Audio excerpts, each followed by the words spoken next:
The text message arrived at exactly 11:47 p.m. on my 42nd birthday, just as I was finishing up some client reports in my home office. The sender was Melinda Hayes, my wife Karen's best friend from her marketing firm. We'd never texted before, barely spoke at social gatherings, so seeing her name on my phone felt strange. Eddie, I'm so sorry to send this, but you need to see what's really happening. You deserve to know the truth. Below the message was a video file. I should have deleted it. Should have gone to bed, kissed my sleeping wife, and pretended everything was normal for one more night. Instead, I pressed play. The video quality was grainy, clearly shot through a window or doorway, but the images were unmistakable.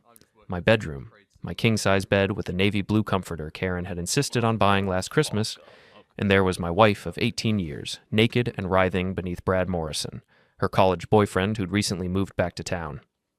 My hands started shaking. The phone nearly slipped from my grip as I watched them move together with a familiarity that spoke of practice, of routine meetings I'd been oblivious to while working 60-hour weeks to pay for our mortgage, our daughter's private school, Karen's luxury car. Then the bedroom door opened, and my 17-year-old daughter, Sophie, walked in. I expected her to scream, to run, to show some sign of shock or disgust. Instead, she smiled and walked straight to Brad's side of the bed. She sat down on the edge like this was the most natural thing in the world. "How was your day, sweetheart?" Brad asked, pulling a sheet up to cover himself while keeping one arm around my wife. "Good," Sophie replied, leaning down to hug him. "I got an A on my chemistry test. I wish you were my real dad. You actually care about my grades." The words hit me like a physical blow. I felt my chest tighten, my vision blur. This wasn't just an affair. This was a complete replacement of me and my own family. "Your mom and I have been talking about that," Brad said, stroking Sophie's hair. "Maybe someday soon we can make that happen." Karen smiled and nodded. "We just need to figure out the best way to handle things with your father." I slammed the laptop shut and stumbled to the bathroom, barely making it to the toilet before I threw up. My birthday cake from dinner, chocolate with vanilla frosting, Sophie's favorite, came back up in bitter chunks. When I finally stopped retching, I sat on the cold tile floor and tried to process what I'd seen. How long had this been going on? How many times had I worked late while my wife was screwing her ex-boyfriend in our bed? How many family dinners had I missed while my daughter was bonding with my replacement? My phone buzzed with another text from Melinda.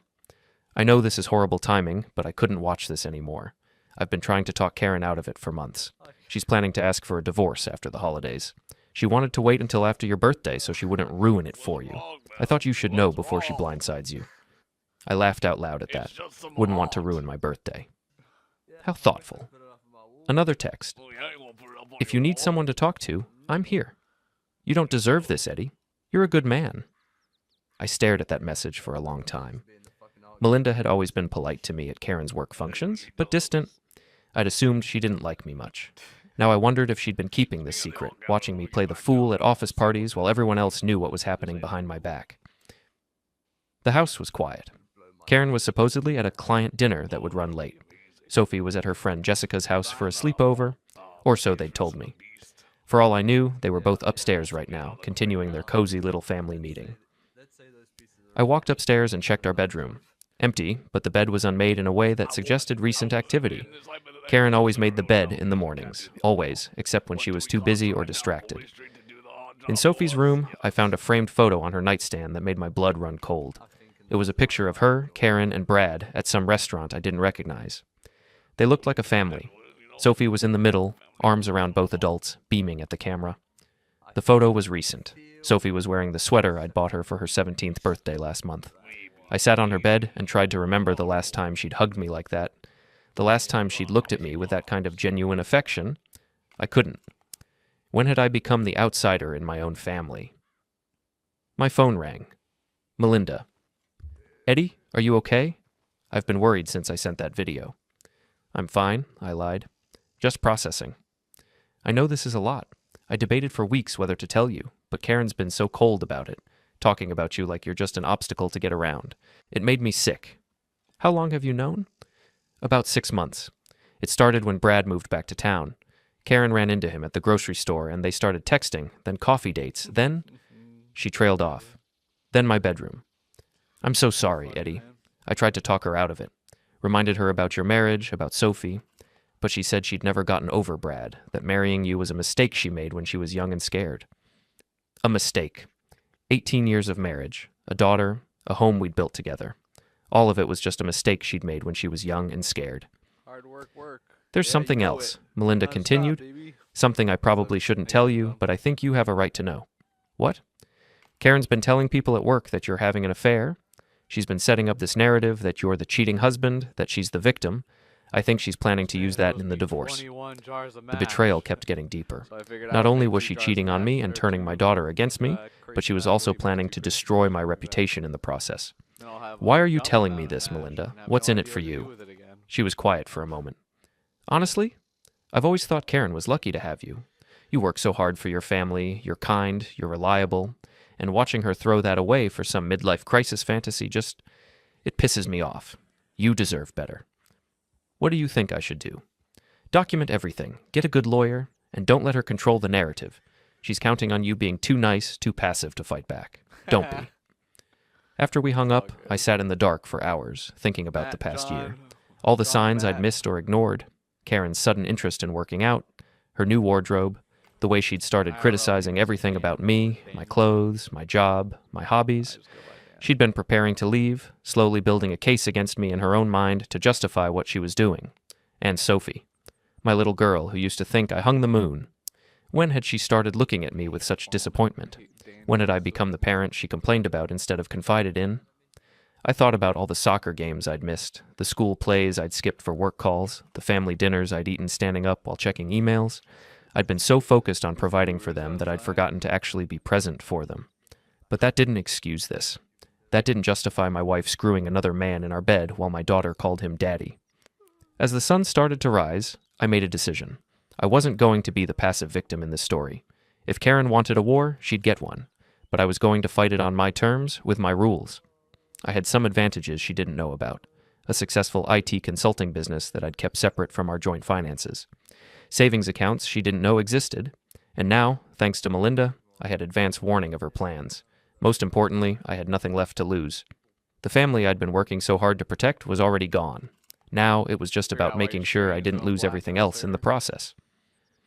The next morning, I acted like nothing had changed. I made coffee, read the news, and waited for Karen to come downstairs. She appeared at 7:30, looking perfectly put together in her navy business suit, her blonde hair styled in the sleek bob she'd adopted 6 months ago. "Morning," she said, not quite meeting my eyes as she poured herself coffee. "How was your birthday? Sorry I got home so late. The client dinner ran longer than expected." "It was fine," I replied, watching her face carefully. "Quiet." Sophie stayed at Jessica's. "Right." Karen checked her phone, scrolling through messages. "I've got an early meeting today, so I'll probably be home late again. Don't wait up." Another lie. According to the video timestamp, she'd been in our bedroom at 9 p.m. last night, not at any client dinner. "Karen," I said carefully, "is everything okay between us? You seem distant lately." For just a moment, her mask slipped. I saw something that might have been guilt, or maybe just annoyance at having to pretend. Then the professional smile was back. "Everything's fine, Eddie. Just busy with work. You know how it is?" I did know how it was. I'd been using the same excuse for years. After she left, I called my office and told them I was taking a personal day. Then I drove to downtown and parked across the street from Karen's building. I felt like a stalker, sitting in my car watching the entrance. But I needed to see if Brad was part of her work routine now. At 10:15, a red BMW pulled up to the building's entrance. Brad Morrison stepped out, looking like he'd walked off the set of a men's cologne commercial. Tall, tan, with the kind of artificially white smile that screamed expensive dental work. He was wearing a suit that probably cost more than I spent on clothes in a year. I watched him stride into the building like he owned it. 20 minutes later, he emerged with Karen. They walked to his car together, her hand on his arm, both of them laughing at something. They looked comfortable together. Natural. They drove to the Marriott downtown. I followed at a distance, feeling sick to my stomach, but needing to see how far this went. They parked and went inside together, Karen carrying an overnight bag I'd never seen before. I sat in the parking lot for 2 hours, imagining what they were doing upstairs. When they finally emerged, Karen's hair was messed up, and she was carrying her blazer instead of wearing it. Brad had his arm around her waist possessively. This wasn't just sex. This was a relationship. A full-blown, emotional, and physical affair that had been going on right under my nose for months. I drove home and called my lawyer, Tom Richardson. We'd used him for some business contracts, and I trusted him to be discreet. Eddie, Tom said when I explained the situation, I'm sorry to hear about this. How do you want to proceed? I want to protect myself financially. Karen doesn't know that I know yet, and I'd like to keep it that way until I'm ready to move. Smart. In this state, adultery doesn't affect property division much, but it can impact alimony. Do you have proof? Video evidence, photos. I can get more. Good. Start documenting everything. Bank statements, credit card bills, any evidence of her spending marital assets on this affair. And Eddie, don't confront her until we have a strategy. The element of surprise is your biggest advantage right now. Next, I called a private investigator Tom recommended. Janet Morrison, no relation to Brad, thankfully, was a former police detective who specialized in matrimonial cases. I can have a full report on both of them within a week, Janet told me. Financial records, background checks, documentation of their activities, the works. It'll cost you $5,000. Do it. That afternoon, I picked up Sophie from school. She slid into the passenger seat with barely a glance in my direction, immediately pulling out her phone. How was school? I asked. Fine. Any plans for tonight? Going to dinner with Mom and Brad. The casual way she said his name made my chest tight. Brad? Mom's friend. He's really cool. He's taking us to that new steakhouse downtown. That sounds expensive. Sophie finally looked at me, her expression irritated. So, it's not like you ever take us anywhere nice. Brad actually makes an effort. The words stung because there was truth in them. When was the last time I'd taken my family out for a nice dinner? When was the last time I'd made an effort to do something special with Sophie? I work hard to pay for things, I said quietly. Working isn't the same as caring, Sophie replied, turning back to her phone. Brad asks about my day. He remembers things I tell him. He actually listens when I talk. I listen to you. When? You're always on your laptop or taking work calls. Even when you're here, you're not really here. I wanted to argue, but I couldn't. She was right. I had been absent, even when I was physically present, but that didn't make what Karen was doing okay. That didn't make it right for them to replace me without even trying to fix our problems first. Sophie, I said carefully, how long have you known Brad? A few months. Why? Just curious. You seem close to him. She shrugged. He's easy to talk to, and he makes Mom happy. She's been so much more relaxed since she started hanging out with him. Hanging out. That's what they were calling it. Do you think Mom and I should get divorced? I asked. The question surprised her. She put down her phone and actually looked at me. I don't know. You guys don't seem happy together. You barely talk to each other anymore. Would that bother you if we got divorced? I guess it would be sad, she said slowly. But maybe it would be better. Maybe you'd both be happier with other people.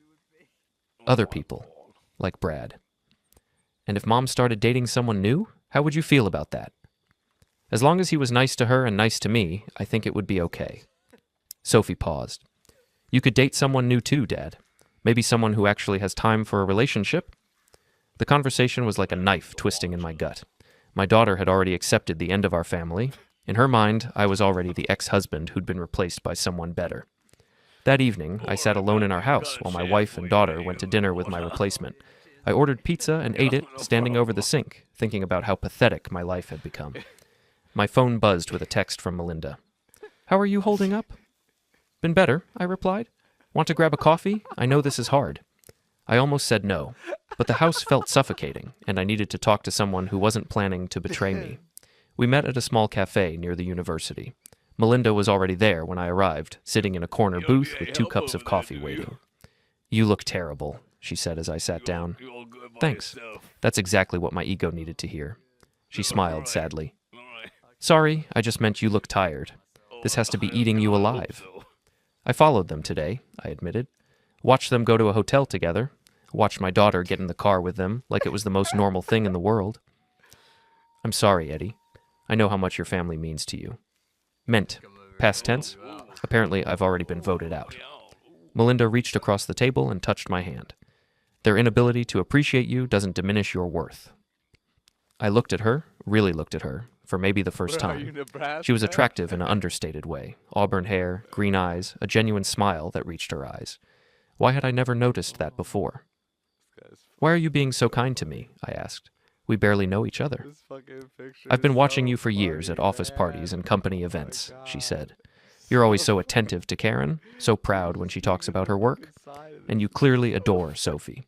It's been painful watching Karen take that for granted. Maybe she's right to take it for granted. Maybe I am boring and predictable and not worth fighting for. Stop, Melinda said firmly. Don't let her rewrite history. You're not perfect, but you're loyal and hardworking and decent. Those are good qualities, even if they're not exciting enough for Karen anymore. We talked for 2 hours. About my marriage, about her divorce 3 years ago, about how hard it was to start over in your 40s. When we finally left the cafe, I felt more human than I had in months. Thank you, I said as we stood by our cars. I needed this. Any time, she replied. And Eddie, don't let them destroy you. You're stronger than you think. Driving home, I realized something had shifted. The crushing despair was still there, but underneath it was something else. Anger, determination, a growing resolve to take control of my own story instead of letting Karen write the ending. If my family was determined to move on without me, then I'd move on without them. But I wasn't going to make it easy. I wasn't going to quietly disappear so they could live their fantasy life without consequences. The war was just beginning. 3 days later, Janet the private investigator called with her preliminary findings. Your wife's boyfriend is in serious financial trouble, she said. Brad Morrison owes about $80,000 in credit card debt. He's behind on his car payments, and his luxury car dealership is hemorrhaging money. He's been using your wife's credit cards for expenses, restaurants, hotels, even some cash advances. My wife's credit cards that I pay for. Exactly. He's essentially using your money to finance his affair with your wife. There's more. He's been married twice before. Both marriages ended because of his cheating. And get this, he's been posting photos of your daughter on his social media, calling her his bonus daughter. The rage that filled me was white-hot and immediate. He what? Instagram, Facebook, even LinkedIn. Professional photos of him and your daughter at various events. To anyone looking at his social media, it would appear she's his stepdaughter. Send me everything, I said through gritted teeth. Already in your email. Eddie, there's something else. Your wife has been telling people at her office that you've been abusive, emotionally abusive. She's building a narrative. That's completely false. I know, but she's been very strategic about it. Subtle comments about walking on eggshells at home, about you having a temper. Nothing actionable, but enough to make people sympathetic to her situation. So Karen wasn't just cheating on me and alienating my daughter. She was also systematically destroying my reputation, setting up a story where she was the victim and I was the villain. That evening, I decided it was time to stop being passive. Karen came home at 8:30, claiming she'd been at a work event. Sophie was upstairs doing homework, or at least pretending to.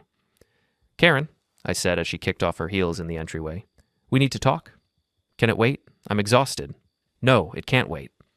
Something in my tone must have alerted her because she looked at me sharply. What's wrong? I know about Brad. For a split second, her face went completely blank. Then the mask slipped back into place. What are you talking about? I know you're having an affair. I know you've been taking Sophie around him, letting her call him Dad. I know you've been using our credit cards to pay for your dates with him. Karen's face flushed, but her voice remained steady. I don't know what you think you know, but I have video, Karen. Photos, financial records.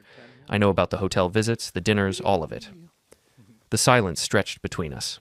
I could hear Sophie's music playing upstairs, the hum of the refrigerator, the ticking of the grandfather clock in the living room.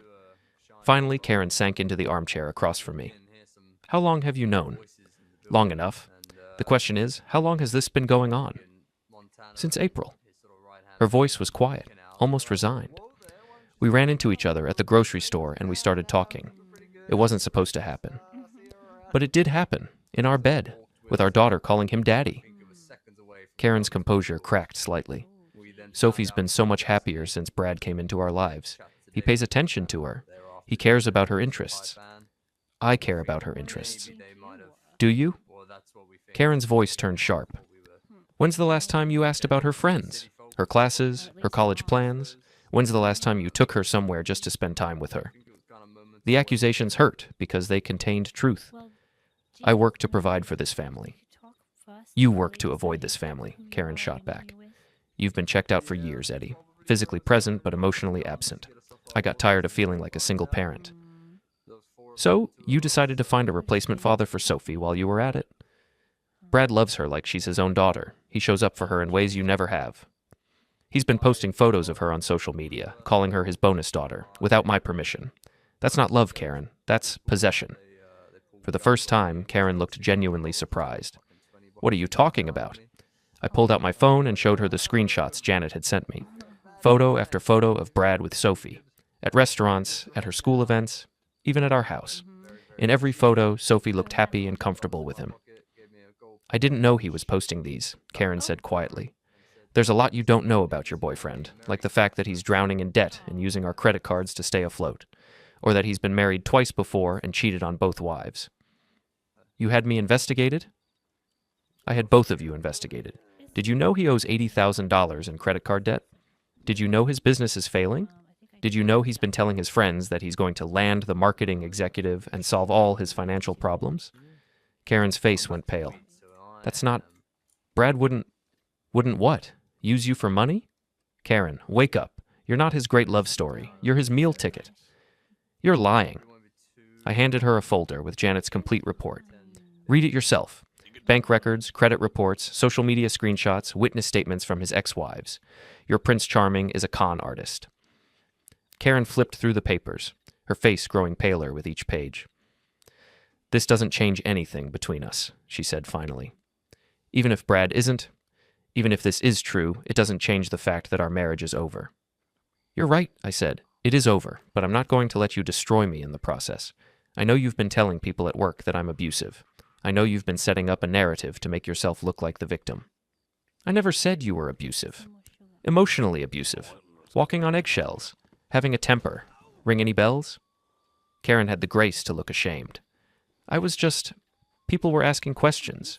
I had to explain why I was unhappy. No, you were building a case, making sure that when you filed for divorce, everyone would be on your side. What do you want, Eddie? I want you to move out, tonight. I want you to stop using our credit cards for anything that isn't directly related to Sophie. And I want you to tell Sophie the truth about what's been happening. I'm not leaving my house. It's not your house. It's in my name, bought with my money before we were married. You can stay at Brad's place since you've been practically living there anyway. You can't kick me out. Watch me. You can take whatever clothes and personal items you need tonight. We'll work out the rest through lawyers. What about Sophie? What about her? She's made it clear she prefers Brad's company to mine. She can visit you wherever you're staying. You can't turn her against me. I don't need to turn her against you, Karen. The truth will do that all by itself. When she finds out that you've been lying to her, using her as a pawn in your affair, she'll figure out who the real villain is in this story. Karen stood up abruptly. This isn't over. You're right, it's not. But from now on, we're playing by my rules. After Karen went upstairs to pack, I poured myself 3 fingers of whiskey and sat in the dark living room, thinking about what came next. I felt empty, but also strangely relieved. The pretending was over. The lies were out in the open. Now we could all stop acting like we were a happy family. An hour later, Karen came downstairs with 2 suitcases. I'll be back for the rest of my things. Call first.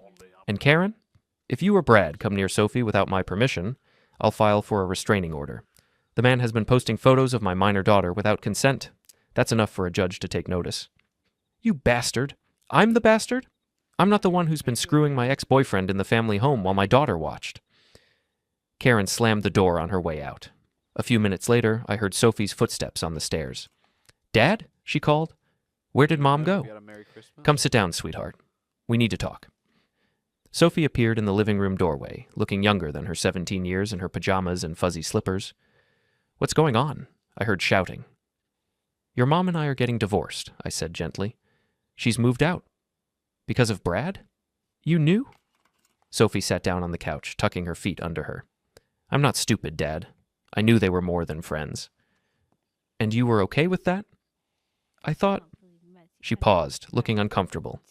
I thought maybe if you and Mom got divorced, everyone would be happier. You guys barely talk anymore, and Brad is really nice to me. Sophie, there are some things about Brad that you need to know. I showed her the social media posts, explained about the debt and the failed marriages. I watched her face change as she realized she'd been used as a prop in Brad's performance of being a family man. He said he loved me like a daughter, she whispered. Maybe he does, in his way, but love isn't supposed to be public performance art, and real love doesn't involve lying to you about what's happening with your parents. Sophie started crying then, and for the first time in months, she let me hold her while she sobbed. She cried for the family that was ending, for the man she'd thought was going to be her new father, for the confusion and betrayal of discovering that the adults in her life had been lying to her. I'm sorry I said those things about you not caring, she whispered against my shoulder. I was mad that you were never around, but I know you love me. I do love you, and I'm sorry I haven't been around more. I thought providing for you was the same as caring for you, but you were right. It's not. What happens now? Now we figure out how to be a family of two. Just you and me? What about Mom? You can see your mom whenever you want, but she's going to have to earn back your trust, just like I'm going to have to earn back your respect. That night, after Sophie went to bed, I sat in my office and started planning my next moves. Karen thought this was over, but she was wrong. She'd declared war on my family, my reputation, and my future. Now she was going to learn what it felt like to have someone fight back. The real battle was just beginning. The next morning, I called my lawyer and told him to file for divorce immediately, citing adultery and requesting full custody of Sophie. Then I called my bank and canceled all the credit cards Karen had been using to finance her affair. By noon, my phone was ringing. What the hell did you do? Karen's voice was shrill with panic. My cards aren't working. They're not your cards. They're my cards that I allowed you to use as my wife. Since you're no longer acting like my wife, you no longer have access to them. I need money, Eddie. I have expenses. Get a job. Oh, wait, you have one. Use your own paycheck. You know I don't make enough to support your unemployed boyfriend? Not my problem anymore. I hung up and called Sophie's school, informing them that under no circumstances was Brad Morrison to pick up my daughter or attend any school events involving her. I also sent them copies of his social media posts featuring Sophie without parental consent. The principal, Mrs. Henderson, was appropriately horrified. Mr. Thompson, I had no idea. We'll make sure Mr. Morrison is not allowed on campus. I appreciate that. And if my wife tries to bring him to any school functions, please call me immediately. Next, I drove to Karen's office. I'd never visited her workplace unannounced, but today seemed like a good day to break that pattern. The receptionist looked surprised to see me. Oh, hi, Mr. Thompson. Are you here to see Karen? She's not in today. Actually, I'm here to see Melinda Hayes. Melinda looked equally surprised when I appeared at her cubicle. Eddie, what are you doing here? I need to ask you a favor, and I need to tell you something. We went to the break room where I explained what had happened the night before. Melinda listened without interruption, her expression growing more concerned as I talked. I'm worried about you, she said when I finished. This scorched earth approach. It's going to get ugly. It's already ugly. Karen has been systematically destroying my reputation for months, turning my daughter against me and using my money to finance her affair. I'm done being the nice guy who gets walked on. What was the favor you wanted to ask? I need you to document everything Karen has said about me at work. Dates, witnesses, exact quotes if you can remember them. If she tries to claim I was abusive in the divorce proceedings, I want to be able to prove it's a recent fabrication. I can do that. But Eddie, there's something you should know. Karen called in sick today, but Brad was here this morning. He was asking questions about you, what you do for work, how much money you make, whether you have any enemies at the company. Enemies? He seemed to be fishing for dirt, like he was trying to find ammunition to use against you. The idea of Brad investigating me was both infuriating and amusing. Let him look. My record is clean. That's not what I'm worried about. I'm worried he might try to manufacture something, create a problem where none exists. She was right to be concerned. A desperate man with nothing to lose was capable of almost anything. That afternoon, I got a call from Sophie's school. She'd been in a fight.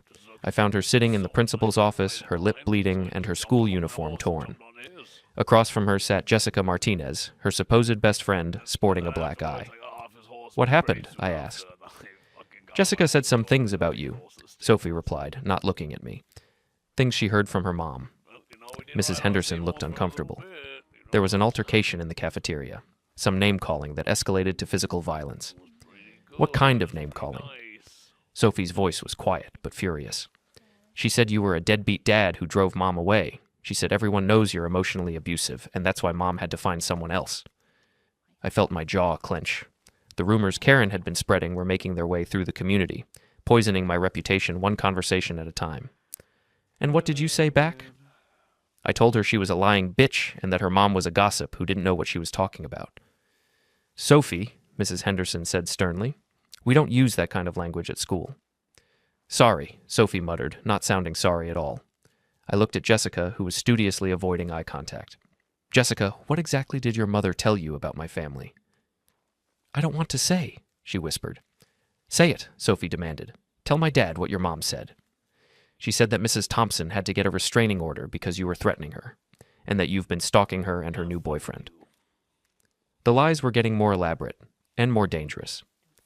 Mrs. Henderson, I said carefully, I want you to know that none of that is true.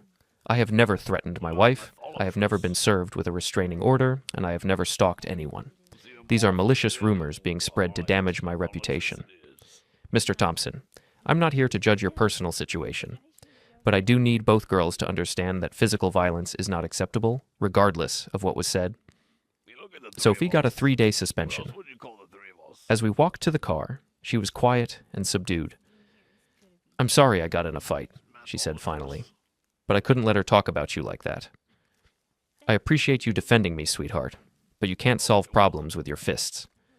Then how do we solve them? Everyone's going to believe Mom's lies. We solve them by living our truth. People who matter will see through the lies eventually. But privately, I was worried. If Karen was willing to spread false accusations about domestic abuse and stalking, what else was she capable of? How far would she go to destroy me? That evening, Melinda called. I've been thinking about what you said earlier, she said, about Brad asking questions at the office. I think you should be prepared for him to escalate things. What do you mean? Men like Brad don't like to lose. And right now, he's losing his meal ticket and his cover story. He's going to fight back. Let him try. Eddie, I'm serious. Promise me you'll be careful. Don't go anywhere alone with him. Don't meet him in private. Make sure there are always witnesses around. You think he'd try to hurt me? I think he's desperate, and desperate people do desperate things. She was right. I'd been so focused on fighting Karen that I'd forgotten Brad was the wild card in this equation. A man with nothing to lose and everything to gain from making me disappear from the picture entirely. That night, I installed additional security cameras around my house and changed all the locks. If Brad wanted to play games, I'd make sure I was ready for him, but I wasn't prepared for what happened next. The following morning, I woke up to find my car keyed, my mailbox destroyed, and "wife beater" spray-painted across my garage door. The war had officially begun. I called the police to report the vandalism, but Officer Martinez, who responded, seemed skeptical of my story. Any idea who might have done this? He asked, photographing the damage. My wife's boyfriend, most likely. We're going through a divorce. Has he threatened you directly? Not in so many words, but he's been spreading lies about me being abusive, and now this happens. Officer Martinez made notes, but didn't seem particularly interested in pursuing it. Could be kids, he said. Happens a lot in this neighborhood. After he left, I called Janet, the private investigator. I need you to find out everything you can about Brad Morrison's activities last night, I told her, and I need it fast. I'll see what I can do. But Eddie, you should know. I've been hearing rumors about you around town. Someone's been very busy spreading stories. What kind of stories? That you've been harassing your ex-wife, following her around, making threats. There's even talk that you hired someone to investigate her illegally. The campaign against me was more coordinated than I'd realized. Brad and Karen weren't just defending themselves. They were actively trying to destroy my reputation and credibility. That afternoon, I got a call from my biggest client. Eddie, said Robert Chen, CEO of TechFlow Solutions, I need to ask you about some rumors that have been circulating. My stomach dropped. What kind of rumors? That you're going through a messy divorce involving domestic violence allegations. Look, I like you personally, but my company can't be associated with that kind of controversy. I'm going to have to suspend our contract pending resolution of your personal issues. Robert, none of those allegations are true. I've never been charged with anything, never been served with a restraining order. These are malicious lies being spread by my ex-wife and her boyfriend. I believe you, Eddie, but perception is reality in business. Until this gets sorted out, I can't risk my company's reputation. After he hung up, I sat in my office calculating the financial damage. TechFlow was 40% of my income. If other clients started dropping me based on these rumors, I'd be financially ruined within months. My phone rang again. This time, it was Tom Richardson, my lawyer. Eddie, we have a problem.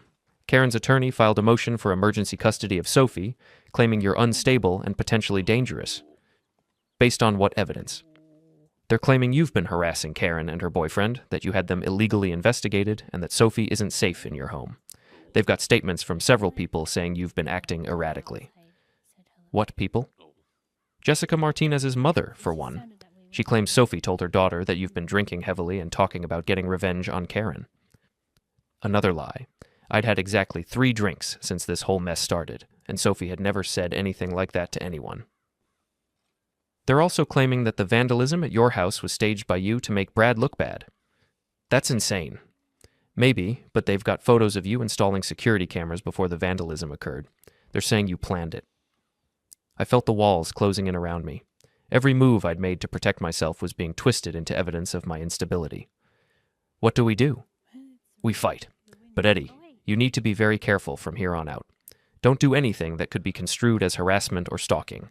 Don't contact Karen directly. Don't go near her workplace. Don't follow her around. Give them nothing to use against you. That evening, Sophie came downstairs while I was making dinner. Dad, some girls at school are saying weird things about you. What kind of things? That you're dangerous. That Mom had to hide from you. That's not true, is it?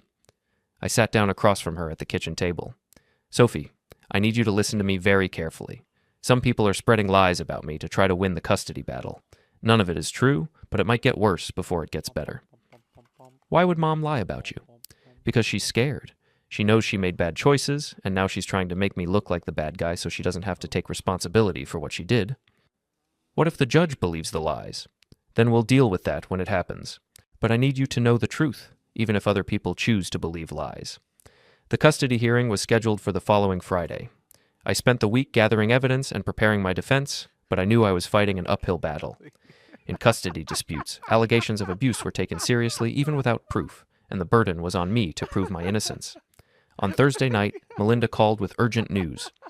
Eddie, I just overheard Karen and Brad talking in the parking lot at work. They're planning something for tomorrow morning, before the custody hearing. What kind of something?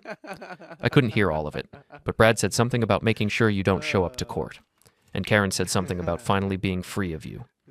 A chill ran down my spine. What do you think they're planning? I don't know, but you need to be careful. Maybe stay somewhere else tonight. I looked around my house. The home I'd worked so hard to provide for my family now turned into a battlefield. Maybe Melinda was right. Maybe it was time to retreat and regroup. But as I was packing a bag, I heard a car pull into my driveway. Through the window, I saw Brad's red BMW. He sat in the car for a long moment, talking on his phone. Then he got out and walked to my front door. I opened it before he could knock. What do you want, Brad? We need to talk, he said, pushing past me into the house. I don't think we do. Yes, we do. He turned to face me, and I could see the desperation in his eyes. You're ruining everything, Eddie. Karen and I are happy together. Sophie loves me. Why can't you just walk away? Because Sophie is my daughter, and this is my house, and Karen is my wife. You're the intruder here. Your wife doesn't love you anymore. Your daughter thinks you're a failure. Face reality. The reality is that you're a con artist who's been using my family to solve your financial problems. Did you really think I wouldn't figure that out? Brad's facade of calm cracked. You don't know what you're talking about. 80,000 in debt. Failed business. 2 ex-wives who left you for cheating. Should I go on? That's all in the past. Is it? Because from where I'm standing, it looks like you're repeating the same pattern. Find a successful woman, charm her, use her resources, then move on when something better comes along. Karen and I love each other. Karen loves the idea of being rescued by her college boyfriend. You love her bank account. Neither of those things is going to last. Brad stepped closer, his hands clenched into fists. You need to back off, Eddie. Stop spreading lies about me, stop poisoning people against Karen, and stop trying to turn Sophie against us. Or what? Or you're going to regret it. Is that a threat? It's a promise. I pulled out my phone and showed him that I'd been recording our conversation. Good to know. I'll make sure to play this for the judge tomorrow. Brad's face went white. You bastard. Get out of my house, Brad, and don't come back. After he left, I called Tom Richardson and sent him the recording. Then I called the police and filed a report about the threat. This time, Officer Martinez seemed more interested. This recording is pretty clear, he said. We can pick him up for making threats. Do it. At 11 p.m., I watched through my security cameras as police arrested Brad in Karen's apartment complex parking lot. The charges wouldn't stick. A good lawyer could argue that "you're going to regret it" wasn't specific enough to constitute a threat, but it would keep him occupied for the night and send a message. The next morning, I walked into the courthouse feeling like I had a fighting chance. Karen was there with her lawyer, looking haggard and nervous. Brad was notably absent.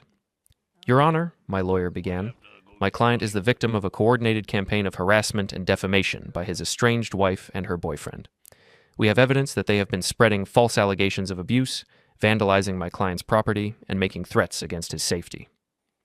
We played the recording of Brad's threat, showed the photos of the vandalism, and presented documentation of the lies being spread about me in the community. Karen's lawyer tried to argue that I was the real threat, but without Brad there to corroborate their story, their case fell apart. Mrs. Thompson, the judge said sternly, these allegations of abuse appear to be completely fabricated. Making false statements in a custody proceeding is a serious matter. I'm awarding temporary custody to Mr. Thompson pending a full investigation of your conduct. Karen broke down in the courthouse hallway, grabbing my arm and begging for another chance. But I felt no victory. Only relief that Sophie would finally have stability. I told Karen the truth. She chose Brad, lies, and chaos, and these were the consequences. Sophie didn't need promises. She needed a safe, honest home. I told Karen to leave Brad, get therapy, rebuild herself, and only then could we talk about shared custody. 6 months later, Sophie was thriving. Therapy helping, my business recovering, my sleep finally normal. Karen had moved out of state with Brad, and he left her within months. Sophie still spoke to her once a week, but she wanted to stay with me. Sitting on the deck with Melinda, who'd risked everything to tell me the truth, I watched Sophie nail her first perfect parallel park and felt something I hadn't felt in ages. Peace. The war was over. My daughter was safe, my integrity was intact, and my future was mine.